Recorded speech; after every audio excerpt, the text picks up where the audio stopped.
ministering and God has been teaching on prayer. And I believe that the Lord has taken just a different angle. The sword is just cutting in a different way. Just to enlighten us a bit and to, I think, illuminate what He's been saying for 2,000 years concerning prayer, but just, I think, in a very plain, simple, understandable way. And I just want to ask of you today, as my family, to truly take prayer and what we are currently teaching on very seriously. Very seriously. Prayer and faith and prayer are like twins. Okay? And it's one thing to say the word faith, but how do we believe? Okay? A very important question to ask yourself, how do I believe? Because, you can believe many things. I can, just by the fact that you just went, you didn't even think twice this morning when you came into this place. You just dropped this little seat here and you sat on it. You didn't feel it out and wonder, hey, is it going to hold me? Is it strong enough? Will I fall down on the floor or whatever? No. You didn't even think of it, okay? It wasn't even in your mind. Because you assume and you have the conviction in your life and in your heart that a chair is made to hold us. A chair is not made, in such a way that we should fall, okay? And for that same reason, the one that we serve, okay, we must understand, will in no way drop you and make you fall and stumble. No way. And if we could only, in this time, take the Lord on His word, believe Him for what He says. Do you know, I'm going to start with a statement that I'm actually supposed to make later and at the end of the sermon. Jesus says what He means, and He means what He says. A very important thing that we should realize as children of the living God. Okay? Is that the Lord means what He says in His word, and He says what He means. It is a lie that some people say that, especially the wording of Jesus, the red letters in the Bible, that He meant something different than what He said. People, if that is the case, children would not understand the gospel. Children would not understand the word. And it is very clear in God's word that He says, listen, if we do not become like little children, okay, if we do not believe like little children, if we are not in a position of innocent faith, naive faith, like little children, we will not see the kingdom of God. So it is so important, especially in this time, that the Lord is showing us, different dimensions of prayer, and is enlightening us concerning answered prayer and results. You must put the days behind you where you feel or you felt maybe this prayer or that prayer has not been answered, for whatever reason. Because what we are currently busy with is very important things. The Lord Jesus did not die on that cross only to forgive us our sins. He died on that cross so that we on this planet, the time that we have to wait out until we leave this planet to have and to enter literally a dimension in the time of immortality. Until that time, Jesus also died for us here, not to struggle, not to, be in depression mode, and not to have terrible lives. He came, Jesus said, that we may have life and life in abundance. And once again, I want to say that twofold life, which John 10:10 speaks about, life and life in abundance, speaks of two lives. It speaks of everlasting life, but it also speaks of the life here which we still have to live and see through for I do not know how many years each one of us have left. But you must know, okay, that is the wonderful part of the gospel, is that whilst we are here, okay, we have been taken out of a terrible scenario, out of a world system, out of a satanic dominion and oppression on planet Earth. We've been taken out of it as children of God and placed back in it.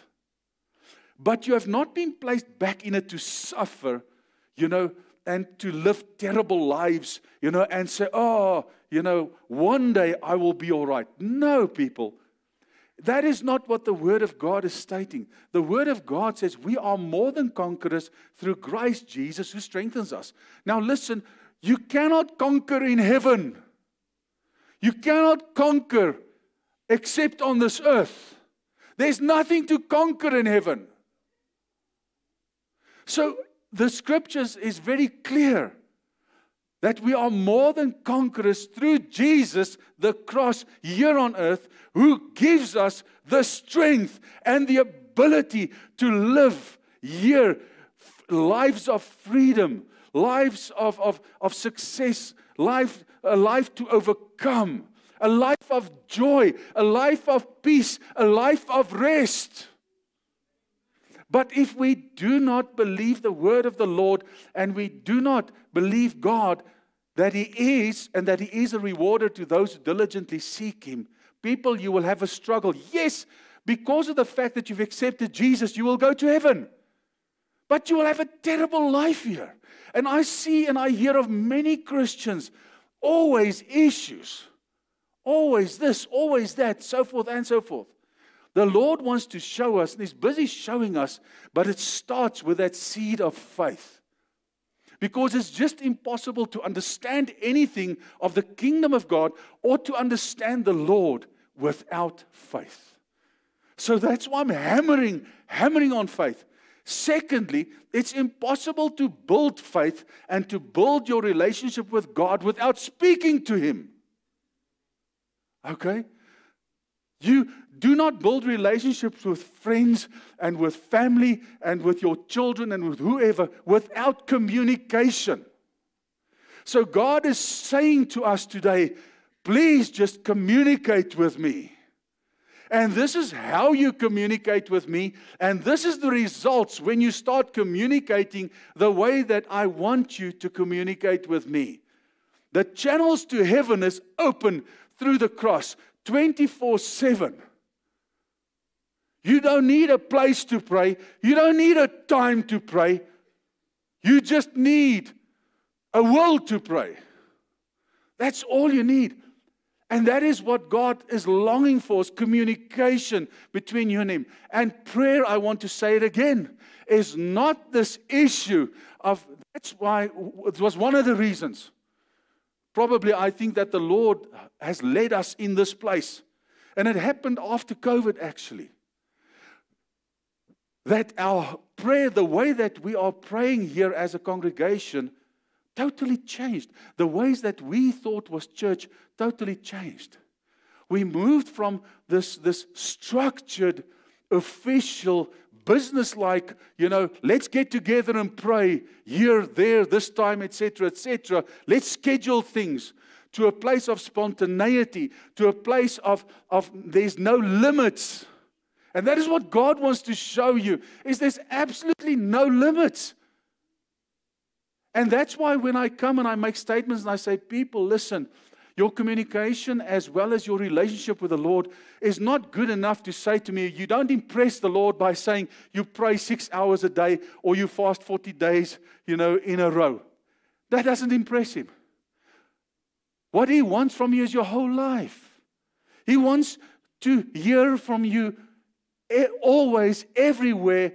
He must be saturated in your work space, in your home, in your motor car, whilst you're on holiday, when you with your friends, this, that, the other, what the heart is full, okay, must proceed from the mouth always. Always. There's not a compartment for Jesus or compartment for God. He's either your whole life or He's nothing. That is the God that we serve, a jealous God. He either has you or He doesn't have you. He's not one that you tap into or tap out. You either tapped in through the cross or you are tapped out. That's it. So that is the statement I want to make before we even start. So people, it is a major call to commitment. But the commitment is easy, people. If you love Him, it is easy. Okay? And all the Lord wants to show us today is, listen, this life here, you can really enjoy, and it can be a great life, and you can overcome, and you can have abundance of whatever if you just listen to what He says. Whatever you ask in my name to the Father, you shall have. Okay? And obviously we know, we're not asking for rubbish, man. If you're still in a space where you're asking for Ferraris and you're asking for this and for that, you're in the wrong place. You need to repent. Okay? But if you're in a space where you ask for the Lord to give you peace, to fill your life with joy, to give you health, all right, to provide for you enough, you're in the right space because that is His will. That is His will 100%. You don't have to say, Lord, if it's your will, you must know it's His will. Okay. I want to say this and kick off with this morning once again. Faith is not an emotion or a strong feeling towards a need that you have or a challenge that you have. That is not what God meant when He said, without faith you cannot please me. Our mind is so focused on this world. We must get our mind off the things of this world and placed onto God. Then the things of this world will just be added unto you. Okay. So faith is not that, like I said, that feeling or that strong drive towards an answer or a breakthrough in that sense for a problem that you have or a challenge that you have. No, faith is only one thing. Believing in God that He has the ability to sort out on your behalf. On your behalf, He died on your behalf to sort out on your behalf that which you ask Him according to His will. And that is something we need to understand, and that's why I said last week that if you do not have an innocent mind, you will not be able to comprehend what I'm saying now. Because Satan has stolen man's innocence. And you need to be innocent to be able to believe. That is why this world does not have faith in God, because they do not have innocence. Because that is the one thing that was stolen, first and foremost, from mankind. And that was the lie. Because if you are not innocent, and if you do not have a mindset of innocence in that sense, you will always doubt, and you will always have this feeling of, listen, I'm not good enough, or I need to do more. You cannot do more. The only thing that God wanted you to do is to accept Him as Lord and Savior, okay? Come into His kingdom, all right, and say, Lord, let your will be done. And He knows better, for He is your creator. He made you. He wrote the handbook of life like you have it for a car. He wrote the handbook of life. He knows exactly what you need and what is good for you. And then you submit to Him as your loving Father. And you follow Him. And next week, I'm very excited to actually share with you next week's message. Okay. Because next week's message, it's still about prayer, but it's about the power that works within us. The power that works within us. And you will start understanding the work of the Holy Spirit in you, just through the cross. And you should not miss that one, because it has got everything to do with your everyday lives being led by the Spirit without even knowing it. So that is the grace that God is bestowing upon you and me in this day. All right, I need to recap, and I will just recap on last week. It's very necessary. We just need to punt these things in. Okay. Faith in God, the catalyst to answered prayer. Not faith in your problem, faith for your problem. Faith in God. So, you need to take your burden, whatever it might be, cast it unto the Lord, give it to Him, and believe that He is, and He is a rewarder because you have sought Him. Believe that He is going to sort out your issue because He said so. Not because you did something great, not because you are His blue-eyed child or whatever, but because He said so. God is not moved by emotions. God is moved by faith. By faith alone. Obey and pray His word, as He says. Communicate His word with Him. My faith is in Him and in Him alone. Not in things, not in circumstances, not if this, not in the bank, not in my own ability. You've got no ability without Christ Jesus, okay, rising up inside of you when He wants to. You need to understand that. Our main issue is to submit ourselves to the Lord, and the rightly appointed time He will lift you up. Our part is submitting to Him. We must get that into our minds, our spirits, that we need to submit to God. And as we submit to Him, okay, we lay down our flesh, we lay down our own opinions, we lay down ourselves, and we align to God's word. The word of truth. We align to the truth. And by aligning to the truth, God looks at you and He says, right, I'm pleased by this child of mine. What do you have for me? What do you have for me? Lord, I have this and this and this and this. And your word says, you are my loving Father. Okay? And you said, Lord, if I cast my burdens unto you, if I bring these things to you, and I leave them with you, Lord, you will care for me. So, Lord, I'm not going to push you into a corner saying, Lord, I need this next week, or I need this whenever and so on. I know you know better, and I trust you, Lord. No matter what, I trust you. Okay? And now, I stand in peace, and I go into your rest, and I wait in anticipation for the breakthrough. But that's why I said today's word is very important, because the faith that we have is one dimension, but without works, it is dead.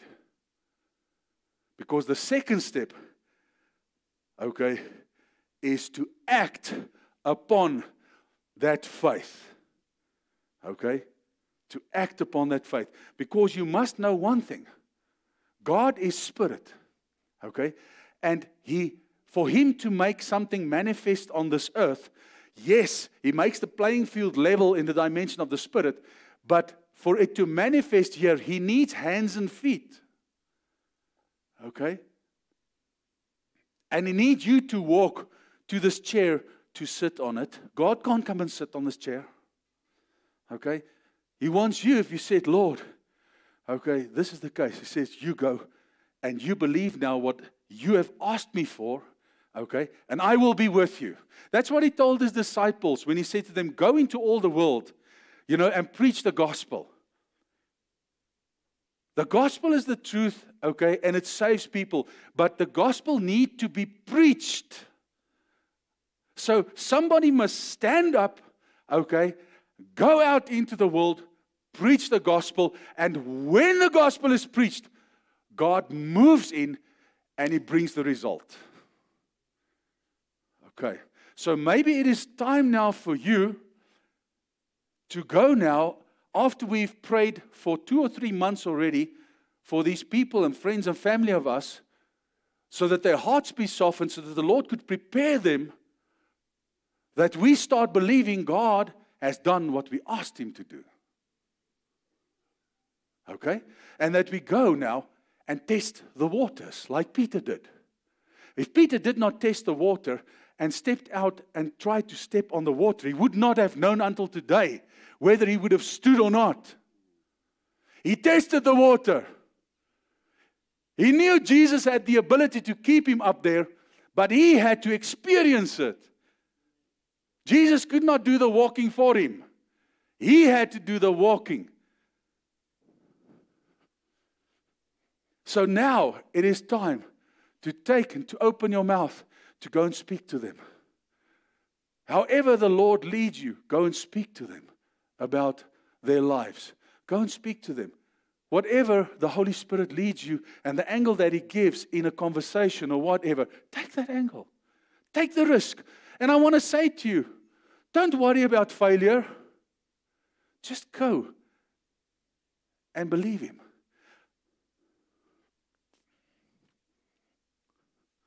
Just go and believe Him.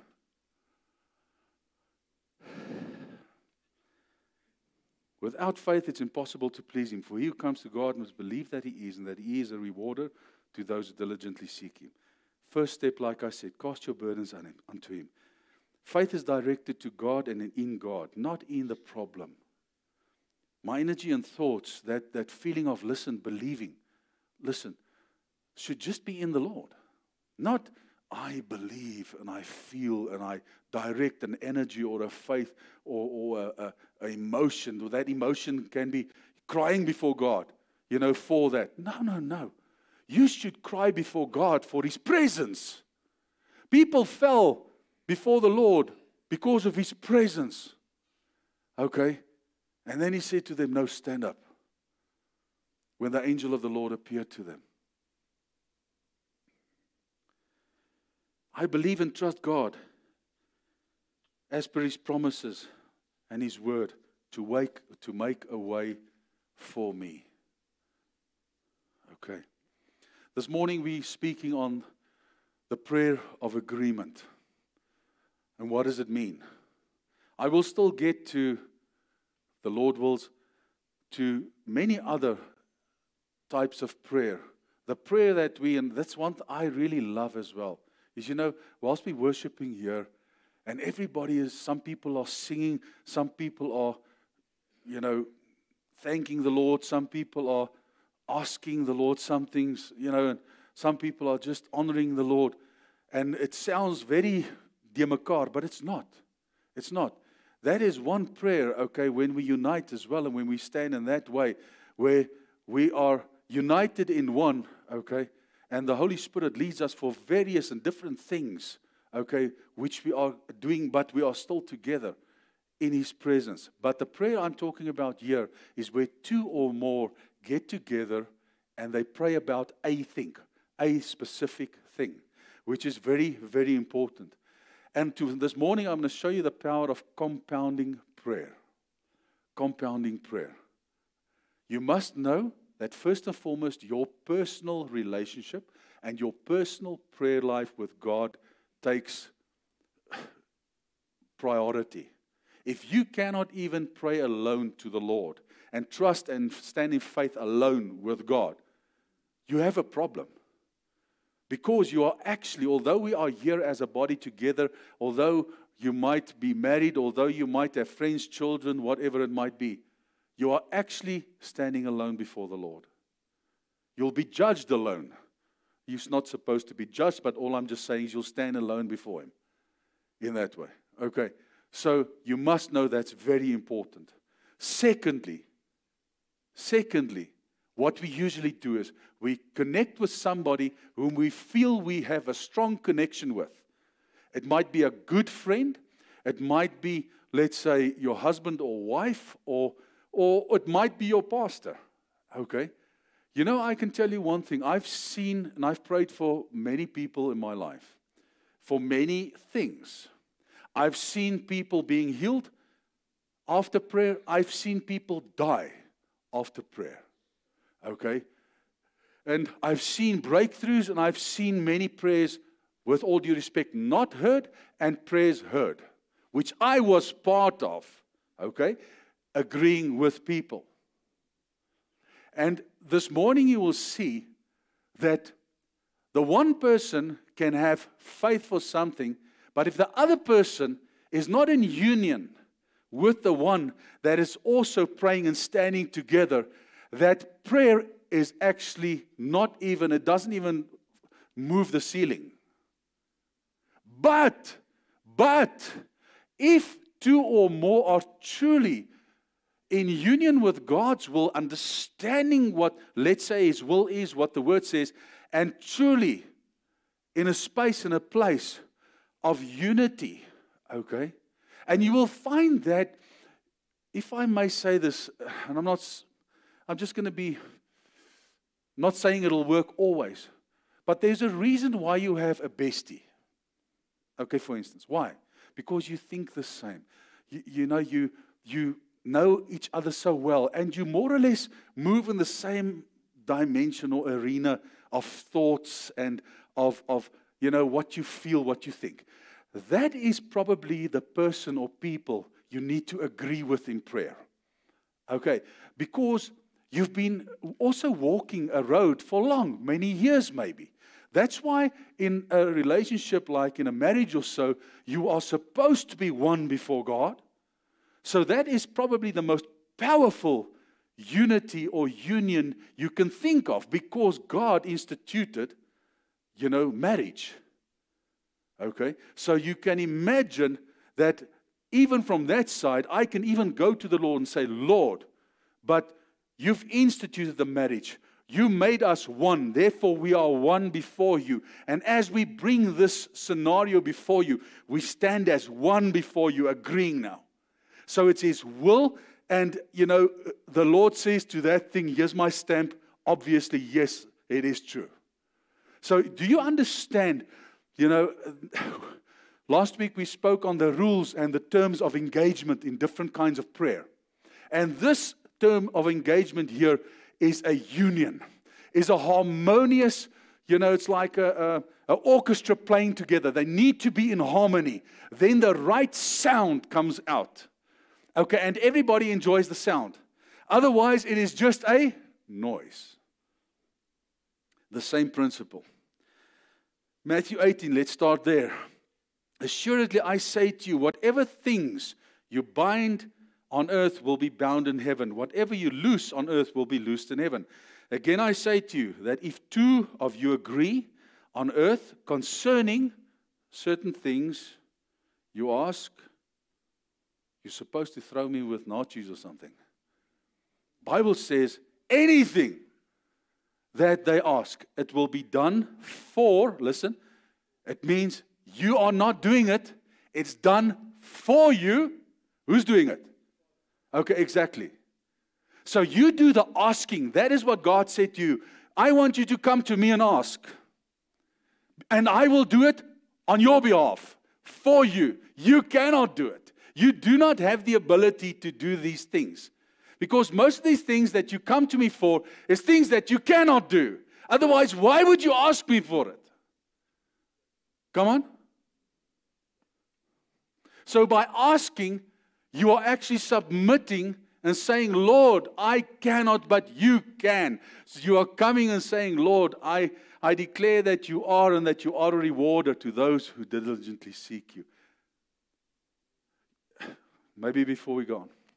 One of the greatest problems the Lord had with the Old Testament people, His people, was the fact that many a times they did not acknowledge Him as the only true God. That was His greatest problem. That's why He came, and when He said to Moses, Moses, say to Pharaoh, I am that I am, sent you. Okay? And He said it to many of His prophets as well when He came and He revealed Himself to them. He said, I am. I am He. Okay? So what God has this major thing, which you can understand, that people need to understand that there's only one true God.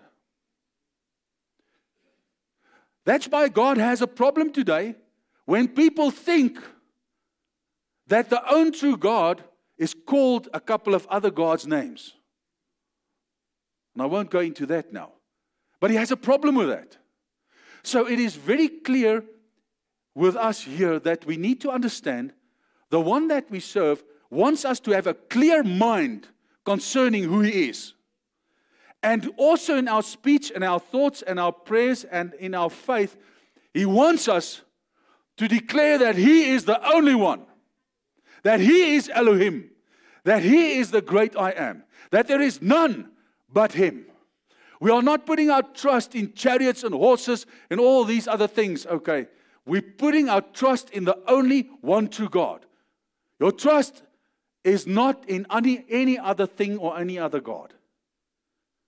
Very important, okay? Know this in prayer. So when you even pray, acknowledge, make sure, hit that nail right bang into the coffin. Make sure of these things when you pray. Come before him and say, Lord, you are the only true God. The God of Abraham, the God of Isaac, the God of Jacob. You are the triune God, Father, Son, Holy Spirit. There's only one way to you, Lord, and that is through the cross. Through the name of Jesus Christ, I come before you, Father. I think that's clear enough. Every devil in hell and wherever they might be will know. And it's important that you declare that, you say that, so that you also know. And so that God knows you know. Okay. This thing excites me like you can't believe. Man. Well, okay. He says, so things are done for us by my Father in heaven, he says. For where 2 or 3 are gathered together in union in my name, I am there in the midst of them. Now that word agree here, if 2 or more of you agree, is in your thought and in your will. Just now we spoke a bit on that. So I'm sure that you have a bit of clarity concerning that. So it is also covenantal agreement. You know what covenant is? You know, covenant is literally when you have such a good friendship and standing. Well, can I tell you something? The church of God is supposed to be in covenant with one another. All of us. All of us. We are supposed to be so one and united in Christ and in God and with one another that we actually in the same covenant through his blood. So what I'm saying is just, we are actually supposed to be in a place whereby we can agree with one another in any way. But I'm just saying to you, it is a human thing that even as we are sitting and standing here, we have preferences even with the people here whom we prefer to pray with. And it's not a bad thing.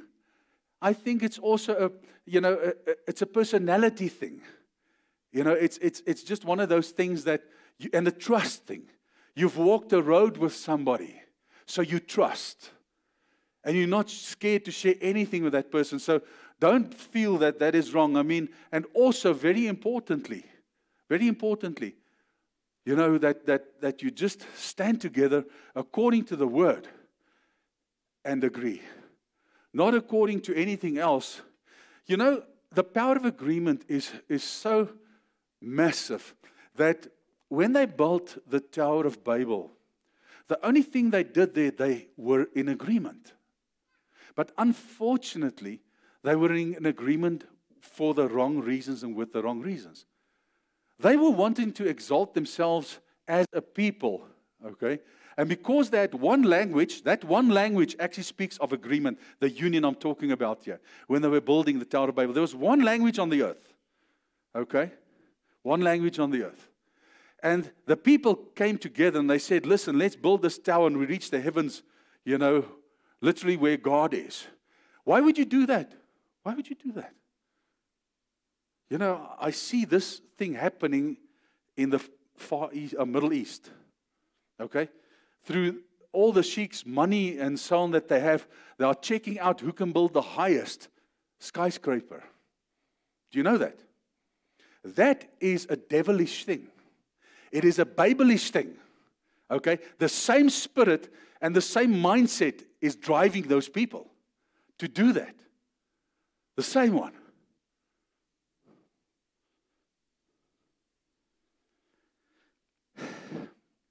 It's important that we know that God does it. You can't do it. You are not supposed to do it. It's not your job to do it. Your job is to believe the Lord, trust Him, serve Him. And God's function, in that sense, is to make it happen for you. People, that's a bargain. Come on, man. David. But the problem is we cannot even do that. Because, we want to be in control. It's a big problem. It's a demo. To be in control is a devil. In Christianity, if you're in control, you're in a wrong spot, wrong place. Being in control, of your life is handing it totally over to God. Then you're only in control, if you may say that. Your life is not your own. Do you know when you're going to die? Can I ask, is there somebody here who's got a date for me and a time maybe? So who's deciding that? And if that is the decision, how can I say to myself, I'm in control, tomorrow I will do this, or next week I will go there. The Bible warns us and says, listen, you can't do that. You shouldn't do that. That's sin. It shows you exalting yourself above your Creator.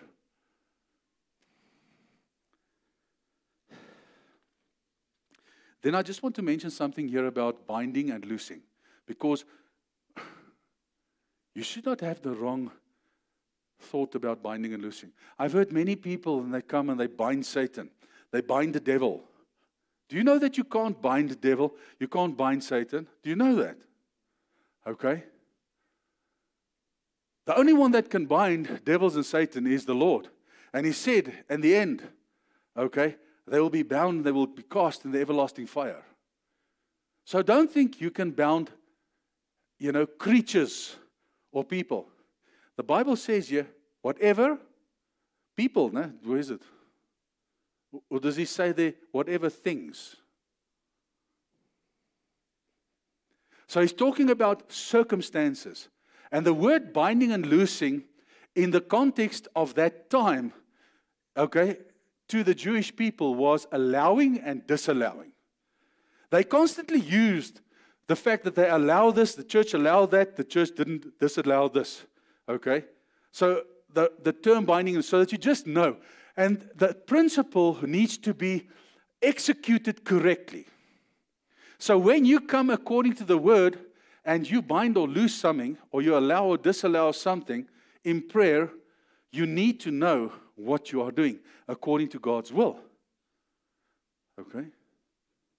I don't allow that attitude. For instance, when you're praying, let's say, Lord, for whatever circumstance, according to your word, it's against the fruit of the Spirit, I don't allow that. I bind it. That attitude. You can do that, yes. All right. Or loosing in the same manner. So I just want to, there's only two places in the Bible where you find this binding or loosing. It's one where Peter is appointed over the church by the Lord, in that sense. And then He also uses whatever you allow shall be allowed, and whatever you disallow shall be disallowed. So what I'm just saying to you is, people, we need to align to the Word of God. Your authority isn't greater if you come and say, Satan, I bind you. No. There's no authority concerning that, because it's in the wrong context. It's the wrong thing that you're doing. So that's why the word says, without knowledge, my people perish. Amen. Now I want to take you to something so beautiful, So beautiful concerning God answering, in this way. Now I'm going to show you the Father that you serve. How just His love, how incredible it is. John 14, verse 8 to 14, Jesus is busy with His disciples, and Philip comes and he says, Lord, show us the Father, Okay? And it is sufficient for us. It'll be enough if you just show us the Father. Jesus says to him, have I been with you so long, and yet you have not known me, Philip? He who has seen me has seen the Father. So how can you say, show us the Father? Do you not believe that I am in the Father, and the Father in me? Now, people, this is where I want to get to. That's why I put it in red words. Whenever you see this, and whenever these notes come to you, what I've put in red, okay, is obviously things I focus upon, and where the Lord is definitely revealing something great. Now, Jesus says the following. He says, the words that I speak to you, I do not speak in my own authority, but the Father who dwells in me does the works. Now, okay, don't look at that. Just give me your attention here. Very important thing. I just want to emphasize prayer now and believing God and casting the burdens unto Him, and He does the work, with all due respect. Okay? Yet Jesus comes, okay, and He says to Philip, Philip, listen to me. The works that I do, because that is what you want to know now, what the Father looks like, because you see all these works. You see the miracles, you see the provision, the fish, this multiplying, all these things you see all the beautiful things, okay? And you want to see the source of it, okay? Where does it come from? I just want, and Philip didn't ask something terrible. It was a beautiful thing to say, actually, okay? But just, Jesus did direct and say, listen, don't forget. The Father is in me and I'm in the Father. If you've seen me, you've seen the Father. Okay? And they could just not comprehend that. How can it be that God Almighty is manifest also here in our midst? Okay? And that is what I want to say to you today. We ask the question, how can it be that whatever I ask in His name, He will give it to me? How can it be? It is. It is. If you follow the right way. It is. So believe it. Now He says here, Jesus says the following. He says, listen, I'm not here in my own authority. In our scenario today, we are not coming to God in our own authority. Very important. We are coming to God in His authority. His will, His word. Exactly the same thing here. Now listen what happens when you come to God in His authority, with His will and His word. He says, the Father who dwells in me, He does the works then. When I just acknowledge His authority, I know His authority, okay, and I come to Him in His authority, okay, He does the works. And the works, and what Jesus is saying here, listen to this now. He says, I believe, and believe me that I am in the Father in me, or else believe me for the sake of the works themselves. Most assuredly I say to you, he who believes in me, okay, the works that I do, he will also do. And greater works than these he will do, because I go to my Father. And then he says, and whatever you ask in my name, that I will do, that the Father may be glorified in the Son. Now listen, by the fact that you believe God, you bring whatever scenario to Him in His authority, okay? He does the work, but you actually get the credit for it. You'll do a far greater works than what I have done because I have to go to my Father. So what He's saying here is, you are actually doing it by taking the right channel. Okay? Because the manifestation of what you have asked is happening. If you did not ask for it, nothing would have happened. So you were the beginning actually of the process. And you are actually the end of the process because the answer is yours. So once again, this is the love of the Lord. That is all He wants through people. Just see this. Through that cross, well, not that one, but the cross, okay? Okay. And what He did for us is far greater than what you can think or believe. Our confession is always, like I say, okay, we've been healed through it. We've been washed through His blood. Our sins have been forgiven. That's part of it. It's a great part, yes. It's probably the pinnacle of it. But what about the rest? What about the life in abundance? What about the rest? What about the rest? Rest, okay? Not the rest. The rest. Not being anxious. Because he says to us, don't be anxious for anything, Elmarie. He says, but in everything, through prayer, okay? Through prayer, make your desires known unto me. Amen. So what he's actually saying is, you are anxious for certain things because you do not make it known through prayer unto me, and you don't give it to me.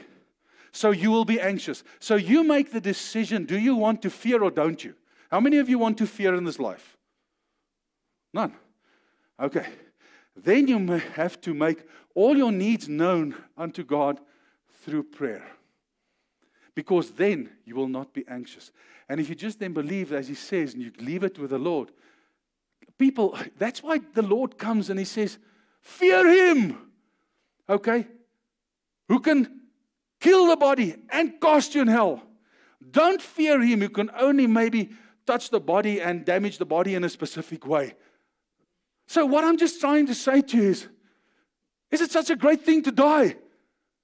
No. It is a victory to die. The sooner the better. With all due respect. Are you with me?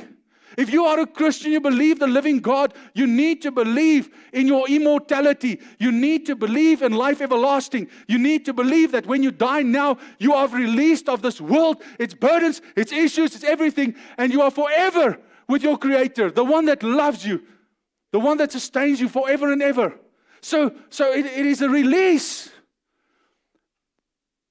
So Satan is stupid. Stupid. If he comes and he strikes me with a baseball bat. He must actually try and leave me alone. And give some time maybe to mislead me on this earth so that I miss out on heaven. Do you understand what I'm trying to say? Is what's the worst that can happen to you? Death. Oh, come on. Where is your sting? The day you got saved, the day you gave your life to the Lord, you should have died to this world, died to this flesh, died to everything. Now, I know it takes a time, many a times, a process, and the Lord leads us in many things. But I just want to say this to you. The most dangerous Christian on planet Earth is the one that is dead. He's a major opposition for the forces of darkness. He's a major tool in God's hands. Major. Because he's got nothing to lose, only something to win when he lays his life down here. Okay. And that is the way we should live. We should be dead. And that is why the Bible comes and speaks about dying to the flesh. Dying to the flesh, living in the Spirit. Next week's going to be so exciting. Listen, if you miss that, you miss tomorrow. Okay? Really. Because I can tell you, I started realizing the work of the Spirit of God in us and the work of Spirit of God here. If we just align ourselves if we just align ourselves correctly to the Holy Spirit, and you realize that the Spirit of God's function after you've received Him is to lead you.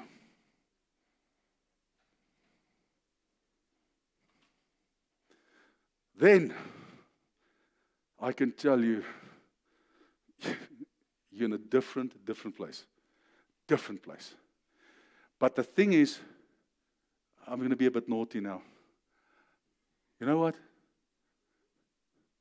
We come and we are so stupid, with all due respect, to us. Do you know what? I'm going to make a radical statement today, Uncle Charlie. One or two things can happen. Everybody's going to come next week or nobody's going to come. Can I make the statement? Are you going to come, Uncle Charlie? Okay. If you ask the Spirit to lead you, you don't understand the Word of God.